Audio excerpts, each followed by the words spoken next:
Well, today we are here to talk about temperament and why it's so important when it comes to parenting. Well, first of all, what is it? When we're talking about temperament, what is it and why is it so important to know what yours is as a parent?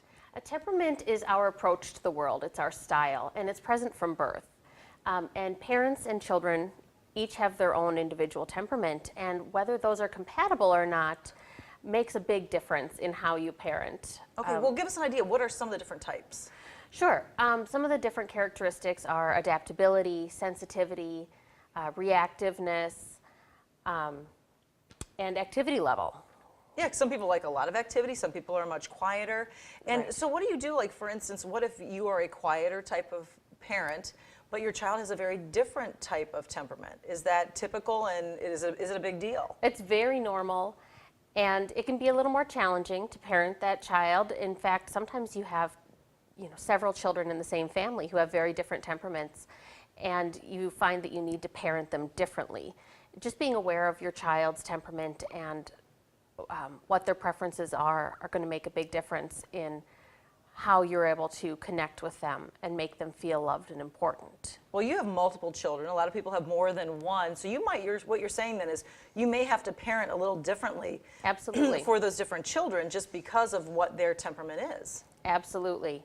You really need to tailor your parenting style to the individual child. A child who is more sensitive is going to require a different kind of connection and different kind of discipline than a child who is a little more resilient and bounces back a little easier.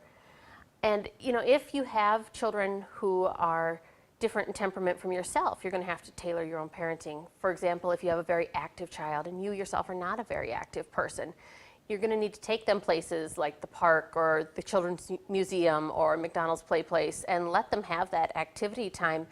And you can participate in your own way by commenting on what they're doing, by actively watching, by asking questions about their play. And also make sure that you have activities planned for them. You know that there's going to be a lot of waiting. So you did say there are going to be some times that you can make some accommodations for the differences between your temperament, their temperament, and even within your family too. Then give us an idea too. So if you have, like we said, multiple children in a family, even if you have your spouse has a different temperament even than yourself, what's the best way to kind of try to make all that work together?